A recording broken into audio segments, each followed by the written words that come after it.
Hey guys, welcome back to Telugu talks ఛానల్కి మీ అందరికీ స్వాగతం. ఇవాళ ఒక ఇంట్రెస్టింగ్ వీడియోతో మీ ముందుకు వచ్చాను. ప్రతి ఒక్కరూ మన ఛానల్ని సబ్స్క్రైబ్ చేసుకోండి.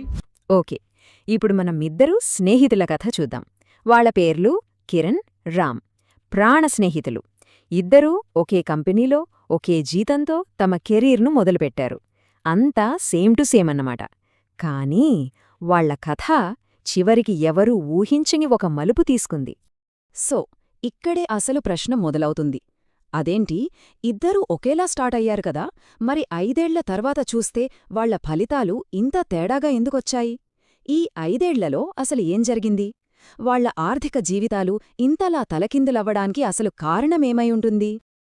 అయితే ఈ చిక్కుముడికి సమాధానం వాళ్ల జీతంలోనో లేక తెలివితేటల్లోనో లేదు. అది వాళ్ల డబ్బు పట్ల ఉన్న ఆలోచనా విధానంలో ఉంది. అవును, అదే మనీ మైండ్ సెట్. సరే, దీన్ని ఇంకాస్త లోతుగా అర్థం చేసుకుందాం. ముందుగా కిరణ్ కథ ఏంటో చూద్దాం. అతని ఆలోచనా విధానం ఎలా ఉండేదో పరిశీలిద్దాం. సో ఇన్స్టెంట్ గ్రాటిఫికేషన్ అంటే ఏది కావాలన్నా వెంటనే కావాలి అనుకోవడం, వాయిదా వేయడం అనే మాటే ఉండదు. కిరణ్ ఆర్థిక నిర్ణయాలన్నింటినీ నడిపించేది ఇదే సూత్రం. ఫ్యూచర్ సంగతి తర్వాత, ముందు ఈ క్షణంలో వచ్చే ఆనందం కావాలి, అంతే. ఇక చూడండి, కిరణ్కు జీతం పడిందంటే చాలు. అతని ఫస్ట్ ప్రయారిటీ ఏంటో తెలుసా? అందరి దృష్టిలో రిచ్గా కనిపించాలి. అందుకే వెంటనే మార్కెట్లోకి వచ్చిన లేటెస్ట్ ఫోన్ కొనేస్తాడు, కొత్త ట్రెండీ బట్టలు షాపింగ్ చేస్తాడు. ఇక వీకెండ్ వచ్చిందంటే చాలు, ఖరీదైన పార్టీలు, పెద్ద పెద్ద హోటళ్లలో డిన్నర్లు, ఆ లెక్కే వేరు. మరి వీటన్నిటికీ డబ్బులు? అంత క్రెడిట్ కార్డ్ మహిమే. అతని ఖర్చులన్నీ ఈ ఒక్క లక్ష్యం చుట్టూనే తిరుగుతాయన్నమాట. అంటే కిరణ్ దృష్టిలో డబ్బు అనేది కేవలం ఖర్చు పెట్టడానికే ఉన్న ఒక టూల్, అంతే. ఇక చూడాలి, ఇదే ఆలోచనా విధానం అతన్ని నెమ్మదిగా అప్పుల ఊబిలోకి ఎలా దించిందో. సరే, ఇది కిరణ్ కథ. ఇప్పుడు దీనికి కంప్లీట్గా ఆపోజిట్ రామ్ ఎంచుకున్న మార్గమేంటో చూద్దాం. దీన్నే డిలేడ్ గ్రాటిఫికేషన్ అంటారు. అంటే ఇప్పుడొచ్చే చిన్న చిన్న ఆనందాల కోసం ఆశపడకుండా భవిష్యత్తులో వచ్చే పెద్ద బహుమతి కోసం ఓపికగా ఎదురుచూడటం. రామ్ తీసుకున్న ప్రతి నిర్ణయానికి ఆధారం ఇదే. అతను ఆ చిన్న చిన్న తక్షణ సంతోషాలను వదులుకున్నాడు, ఎందుకంటే అతని లక్ష్యం చాలా పెద్దది, అది అతని భవిష్యత్తు. రామ్ అలవాట్లు చూస్తేనే అతని లక్ష్యం ఎంత క్లియర్గా ఉందో అర్థమవుతోంది. చూడండి, జీతం రాగానే అతను చేసే ఫస్ట్ పని పెట్టుబడుల కోసం డబ్బు పక్కన పెట్టడం. తర్వాత తన ప్రతి ఖర్చుని జాగ్రత్తగా రాసుకుంటాడు.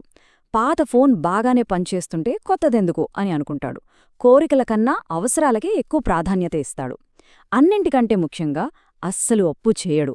ఎందుకంటే అతని లక్ష్యం గొప్పగా కనిపించడం కాదు, నిజంగా గొప్పవాడవ్వడం. రామ్కు డబ్బు అంటే భవిష్యత్తులో స్వేచ్ఛ కోసం మనం నాటే ఒక విత్తనం లాంటిది. అతని దృష్టిలో ఈ రోజు తను ఆదా చేసే ప్రతి రూపాయి రేపటి తన స్వేచ్ఛ కోసం, తన భద్రత కోసం చేస్తున్న ఒక పెట్టుబడి. సరిగ్గా 5 ఏళ్లు గడిచాయి. ఇప్పుడు వాళ్ళిద్దరి విభిన్న ఆలోచనా విధానాల ఫలితాలు కళ్లముందే చాలా స్పష్టంగా కనిపిస్తున్నాయి. చూద్దాం. ఓకే, ఇక్కడ చూడండి, ఈ టేబుల్ వాళ్ళిద్దరి మార్గాలను పక్కపక్కన పెట్టి చూపిస్తోంది. ఒకవైపు కిరణ్, అతని ప్రయారిటీ గొప్పగా కనిపించడం. మరోవైపు రామ్, అతని ప్రయారిటీ నిజంగా ధనవంతుడవ్వడం. వాళ్ల ఆలోచనా విధానం వాళ్ల ఫలితాలను ఎలా మార్చేసిందో చాలా క్లియర్గా ఉంది కదూ. ఇక వాస్తవంలోకి వస్తే, కిరణ్ దగ్గర ఖరీదైన వస్తువులున్నాయి, కాని రాత్రి ప్రశాంతంగా నిద్రపోయే మనశ్శాంతి లేదు. ప్రతీ నెలా ఈఎంఐలు ఎలా కట్టాలని టెన్షన్. అదే రామ్ వైపు చూస్తే, అతని దగ్గర విలువైన ఆస్తులున్నాయి, అతని డబ్బు అతని కోసం పనిచేస్తోంది. అతను ప్రశాంతంగా తన కొత్త ఇంటి డాక్యుమెంట్స్ చూసుకుంటున్నాడు. అప్పుడు రామ్ కిరణ్తో ఒక మాట అంటాడు. బహుశా ఈ మొత్తం కథకు సారాంశం ఇదేనేమో. నువ్వు నీ జీతంతో వస్తువులను కొన్నావు, నేను నా జీతంతో సమయాన్ని కొన్నాను. ఇప్పుడు నా దగ్గర డబ్బు ఉంది, స్వేచ్ఛ కూడా ఉంది. డబ్బుతో వస్తువులే కాదు, భవిష్యత్తును, స్వేచ్ఛను కూడా కొనవచ్చని ఎంత బాగా చెప్పాడో కదా. సో ఇక్కడ మనం గుర్తుంచుకోవలసిన ముఖ్యమైన విషయం ఏంటంటే, ఇది కేవలం కిరణ్, రామ్ కథ మాత్రమే కాదు. ఇది మనలో ఎవరైనా సరే తమ జీవితానికి అన్వయించుకోగల ఒక ముఖ్యమైన సూత్రం.